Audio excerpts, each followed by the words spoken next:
The snow has just barely started, but we already have more than a dozen closures and delays for tomorrow reported to us. Arapahoe Community College is going fully remote tomorrow. Elbert School District will open 2 hours late. And while it has started snowing in some areas, the worst is yet to come. This is a look at what we're expecting in the near future. The heaviest of the snow is expected to fall overnight into tomorrow morning. Corey, it's plenty cold for all of it. Yeah, you know, it's 27 degrees out here in the 9 News backyard. We've got a light flurry now. It's been heavy a couple of times, but we're still waiting for the full snow event to fill out the entire Front Range, which should be happening in just a matter of hours. Let's take a look right now at those winter weather alerts. You see the bullseye has kind of emerged here. You see that red area there. They've issued a winter storm warning for El Paso County and Pueblo County to our south.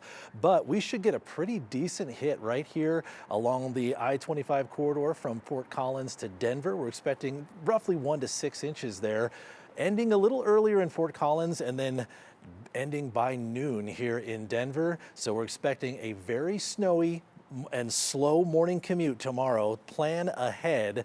The snow should stay steady all the way till about 11 a.m. once it kicks in overnight. And the extreme cold comes after the snow. That could keep those impacts going later on into the day. I'll have more information coming up in the full forecast. And now to a live look at downtown Denver tonight. With the chilly air sticking around for the next few days, the city has extended its severe weather shelter availability. They will now stay open through 11 a.m. next Monday, 1 full week. A new study from researchers in Colorado found more young people in Denver have had to deal with housing insecurity than previously thought. 9 News reporter Rachel Krause is along now. And Rachel, they're saying it's nearly 1 in 4.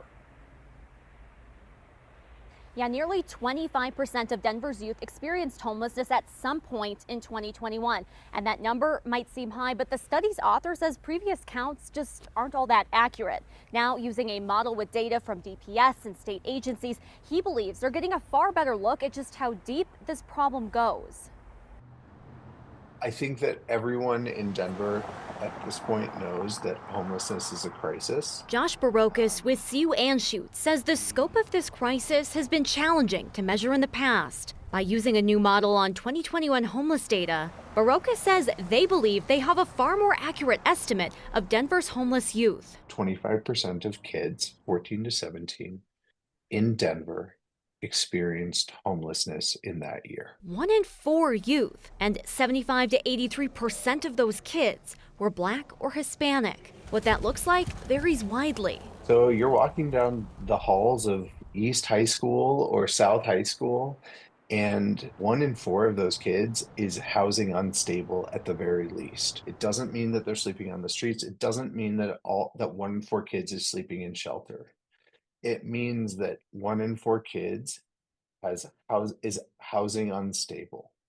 That 1 in 4 kids probably doesn't have a stable address. People in the community know this problem runs deep. Christina Carlson, CEO of Urban Peak, a nonprofit helping teens and young adults who are unhoused and at risk, says the need is huge and ongoing, and more resources are needed to help. A spokesperson for the Denver Mayor's office says they're working with community partners around the clock, including working with Urban Peak on tripling overnight shelter capacity of youth and young adults. The Denver Public Schools Homeless Education Network identifies students eligible for services, helping kids with school transportation and enrollment, even winter hats and coats.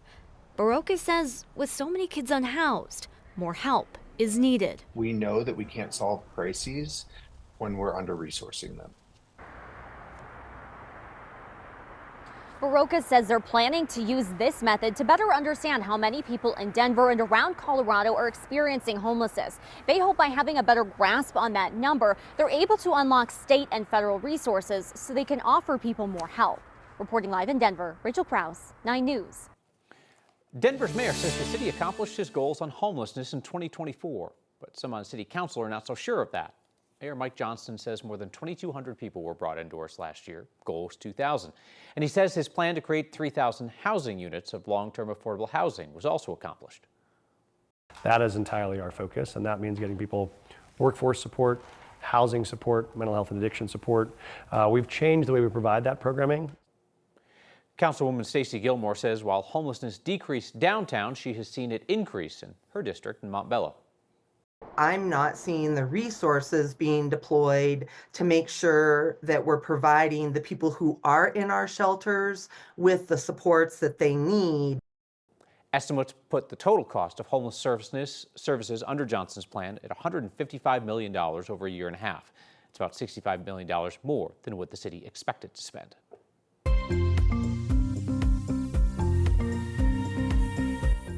A new homeowner in Denver says Xcel has been charging her the wrong rate for gas since she moved in.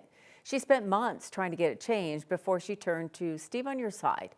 Laura Salter moved into her home in the Spear neighborhood in April. After about a month, she and her husband noticed they were charged a commercial rate for gas, even though they have a residential meter. They've been charged nearly $40 more for a monthly service and facility fee. Laura called the previous homeowner, who apparently had been charged incorrectly as well, in her case, for years. In the months since, they tried repeatedly to reach out to Xcel, hoping for refunds for the overcharges they paid.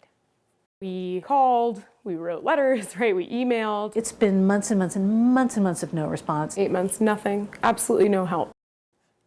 State law says if a utility overbills a customer for gas, they're required to credit the amount back for as much as 2 years before the problem is discovered.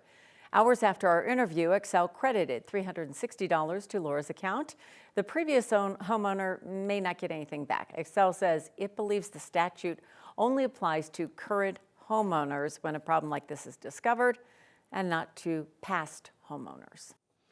Every neighborhood in Denver is expected to get compost bins by the end of March. A long rollout. But this comes now as the city is no longer picking up recycling every week. It's now every other week. Dottie says it's trying to make efficient use of resources.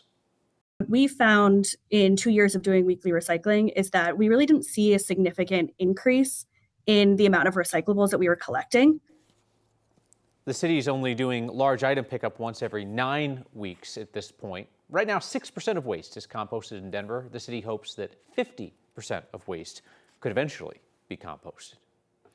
Speaking of what you pay for and what you get in Denver, homeowners there see a new fee on their stormwater bill. This is something approved by voters years ago. 9 News reporter Spencer Sorcerer joins us now to explain this. And Spencer, these are not small fees. No, for most of the city, it's a $150 flat fee. You pay it in 2 different payments, so $75 once and then $75 on another stormwater bill. It's a change in the model from what the city has used in the past, when it used to be the adjacent property homeowner's responsibility to take care of the sidewalk. Not anymore. 2 people, 1 sidewalk, no problems. People just want better sidewalks. It's such a basic piece of city infrastructure. That's what Jill Locantore wants for Denver.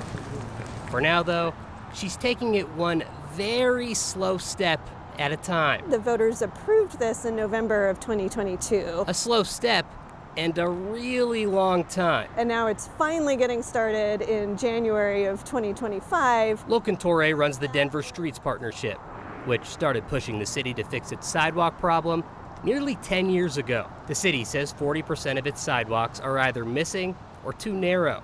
The other 60 are just in bad shape. It was a direct result of our previous policy that it was entirely up to the adjacent private property owner to build the sidewalks in the first place and to keep them in a good state of repair.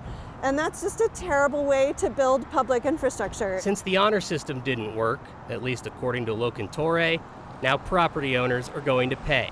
But back to the taking it slow thing. Part of that was a discussion about revising the fee structure that was originally approved by the voters. Denver voters passed that back in 2022, but it took a long time for the city council to decide how to properly charge property owners. Now they've made up their mind. For most homeowners, a flat $150 on your biannual stormwater fee, $75 the first half of the year, $75 the latter. People always don't like getting a bill in the mail, but I think people are going to be very happy when they start seeing sidewalks actually being repaired. A big step for city infrastructure with some equally large cracks. I did not think it would take as long as it did.